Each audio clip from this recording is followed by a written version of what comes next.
Okay, class, time to start working on our obstacle commitment phase.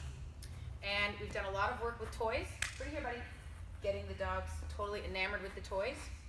And now we're going to be turning this toy into actually an obstacle. What I mean by that is we're going to start our commitment training by expecting our dog to, ignore our physical distraction, i.e. motion, in favor of taking the obstacle, which in this case is going to be the toy. This can also be done with food, and I will be explaining that separately because not everybody's going to have a dog that's going to be as gung-ho about the toy as we would like, and or it's still going to be a work in progress. But this also can be done with food, just ever so slightly differently. So one of the problems that we have on course is that there are so many distracting factors. One of those biggest distractions, to be honest, is our motion. Motion is so relevant in all things agility, but at times it can actually be a negative distractor. So this is often the case when it comes to obstacle commitment. So I think I've got you committed to an obstacle, I change direction to go somewhere else, and voila, you're no longer committed to the obstacle and you're chasing me instead.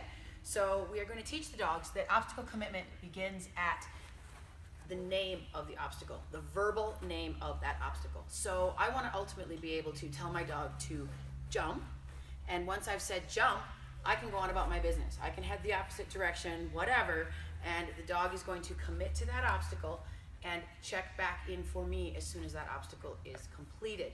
So I'm not negating handler focus, I'm just replacing it when I ask the dog to take an obstacle. So to begin that process, I am going to want them to take this toy, regardless of what my motion is doing. So I'm going to leave Rook on a sit stay, and I'm going to lead out a little ways. I'm going to take off running. Well, I'm not really running at the moment because of a hamstring injury, but I'm going to take off moving. I'm going to release him and tell him to get it. I expect him to pick up this toy and bring it to me, even though I'm moving. Trust me, for a lot of dogs, your motion alone is a big enough distraction that no matter how much they love this toy or a piece of food that I might have on a target plate, they're going to forego that in favor of chasing me.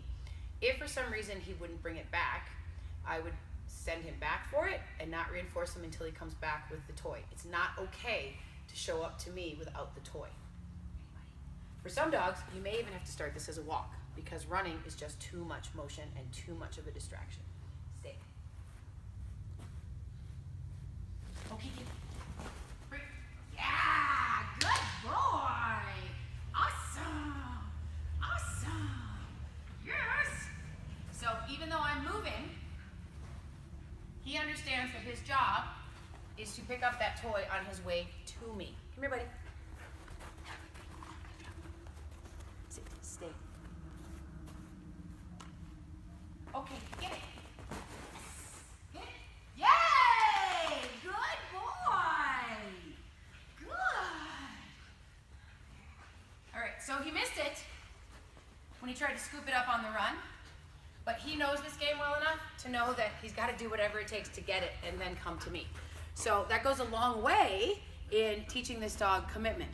He missed it on the first go, and instead of just going, oh, forget it, I've got to catch her, he actually worked to pick that toy up before he came to me.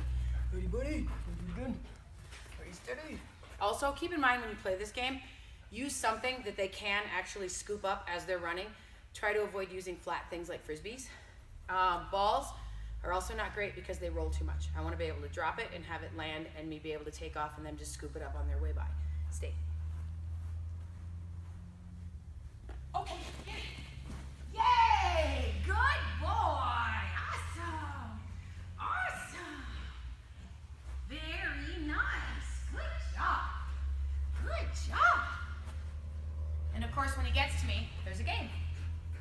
This toy is going to be utilized in teaching him to understand that no matter what direction my motion is taking, if I've cued him to take an obstacle, he's to do that and then look for me. Good job, buddy.